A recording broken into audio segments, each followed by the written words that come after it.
Hi there. Thanks for joining us on Let's Talk Taste with Sherry, where we're saving the earth one flavor at a time by gathering community to share wisdom around the natural connections between our innate sense of taste and flavors that are grown in healthy regenerative soils. Welcome.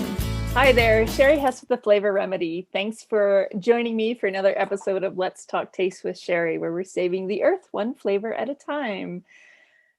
So, what you probably don't realize about me and the launching of this episode is it has taken a really long time for me to actually do this. I've been in the world of food my whole life since I've gardened from a child, and late in life I decided to go to culinary school, and there was something about food that I loved, and I followed this passionate journey of seeing the importance of organic and what was happening to our food system and all of these things, right? And at one point, I even wrote a chapter in like a women's anthology book. And I remember when I was writing that chapter, having this kind of, I don't know if you could call it a download, but as I was writing, I kind of came to this realization. I was like, well, why in the world do we have our sense of taste anyway? I mean, what is the point of our sense of taste if we're not going to actually use it as this powerful tool, right? So I would say it's probably 4 years ago that I just started getting curious, right? And I'm like, well, this has to be a thing. And then you look back on your life and you think about different moments where you knew it was powerful, but you didn't know why. And I remember the moment where I was like, wow, the only time you ever experience all of your five senses at once is when you eat or procreate. But that's not what this episode is about. So it's taken me a long time to get here because I've had a really hard time finding the evidence, the proof, the wisdom, the confidence, whatever it might be, to feel like I'm the expert and that I should be the one sitting here talking about it, right? So in the traditional ways of being an entrepreneur, you think, okay, well, how can I educate people about this? Who can I help with this? All those kind of thoughts that you go through, and what's the best way to get this message out there? And I finally came to the conclusion that I'm not the expert. I want to be my own expert. I want to be self-empowered in my own way to be able to make healthy choices, to eat delicious food, to not feel guilty around certain categories of flavor that I consume. I want to be healthy. I want to be detoxified. I want to be strong. I want endurance. I want to be, I want to be all the things. But I got tired of listening to all the outside advice. I'm kind of a rebel. So like listening to everybody tell me what to eat over decades and watching it change and watching it transform, you look back and you're like, well, nobody knows what they're doing. So how do we get to this place where we can actually trust what we're doing, right? So when I started going down this path of, well, what about flavor? What about our sense of taste? We trust our vision. We trust what we hear. We trust what we touch. If you touch a hot stove, you know it's hot. It's all very valid information. But when it comes to our sense of taste, it's kind of superficial. It's not something to be trusted. There's so many flavors that we're not supposed to eat. And now we get to taste, chocolate flavored steak, right? So I started to just start observing, right? And I started to look at all the different categories of flavor and where are the experts on flavor? Where are the experts that know about the neural connection between our sense of taste and our brain when we're making that choice? I'm thinking that's a pretty good camp for the food scientist, right? And I know this from my own manufacturing experiences, right? There are so many different ways that you can balance the bitter and counteract offensive flavors and things, right? And this is huge in the nutraceutical world, or the world where they're creating medicines that need to be flavored, and any shake company is going to, travel down the world of, well, I'm going to put all this protein in here and I'm going to put all these extra, nutrients and minerals in here. But if I just throw those ingredients together, it's not going to taste good. People aren't going to like it. So I need flavoring, right? So there's a lot of wisdom in that camp of flavor. I wouldn't call that a intuitive or innate relation of flavor, but there's a need for it, right? There's this demand for higher nutrients. There's this perspective that we can create nutrition in something like a shake. So there's wisdom there that I don't have. So I'm not the expert on that, right? Then there's farmers, right? There's farmers that know they've been growing for generations. They've watched their produce change. They've seen how seeds have changed and how yield has changed and how quality has changed, quality improved in some aspects, but then the flavor is being lost. They know that when stuff is grown in rich soils, that their vegetables and their fruits are so much more delicious, right? So the conversation of flavor has been there for a long time, but what's missing is the nutrient connection, right?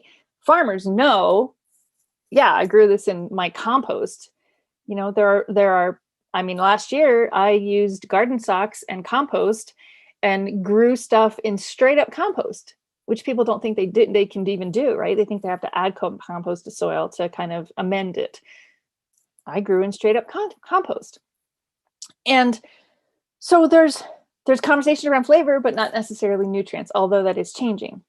So then there's the camp of people who want people to eat healthy, right? So let's call these nutritionists or dietitians, or the people that have studied nutrition and they understand, macros and micros and proteins and carbs and, every minuscule aspect that we as humans learn about and we dive into and we focus specifically on those things.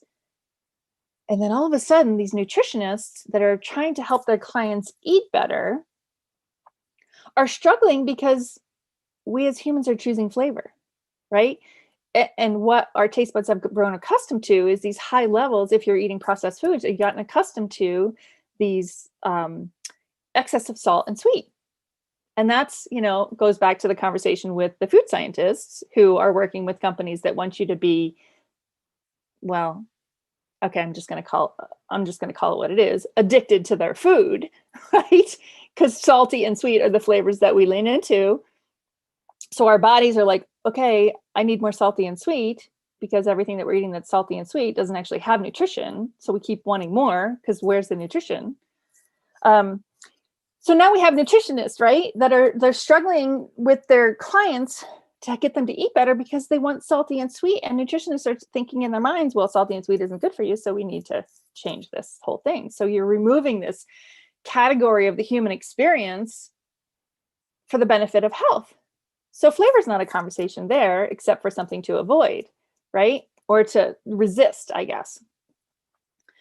And then there's the medical world, right? There's this kind of snowball effect that has happened with our food and the lack of nutrients in it and the lack of diversity in our diet and the higher levels of processed salts and sugars and fats that, we're eating across the board.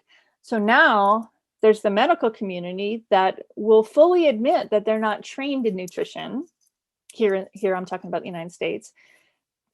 I worked on a product with, an oncologist, and he straight up admits that he needs to understand more about nutrition because it's not something that he was taught, right? So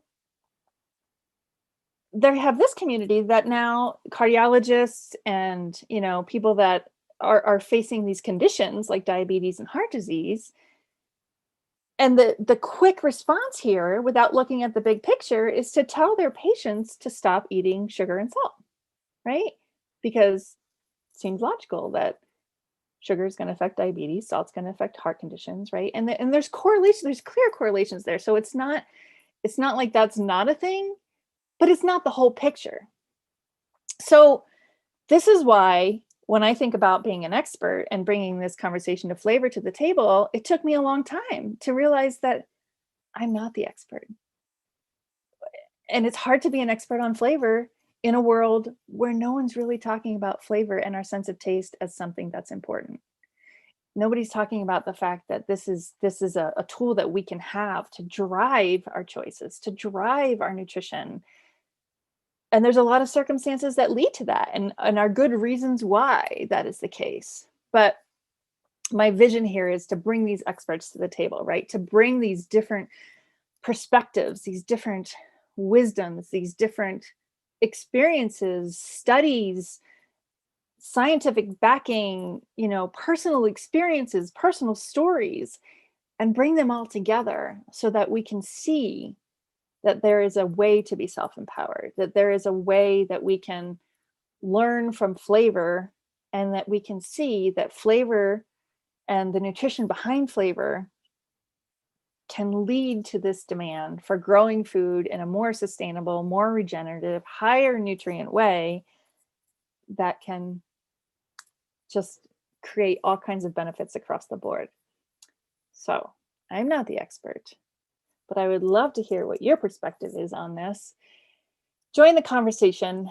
Let's keep this going. My curiosity is huge. I'm happy to talk to people from all different categories, different camps of flavor, and help you, the listener, become more self-empowered and more wise about what it is your sense of taste is trying to tell you.